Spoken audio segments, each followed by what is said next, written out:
Italian में रोजमर्रा इस्तेमाल होने वाले जुमले जो किसी भी न्यू कमर के लिए यूजफुल होंगे।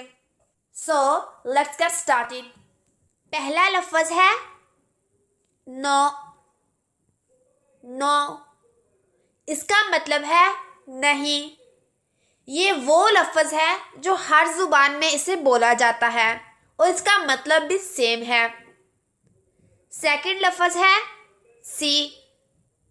सी इसका मतलब है हाँ, जी हाँ, ठीक है।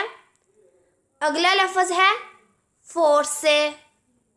फोर्से जिसका मतलब है शायद, ठीक है। अगला लफ्ज है per favore। per favore इसका मतलब है बराए मेहरबानी, ठीक है। इस लफ्ज को आप कब इस्तेमाल कर सकते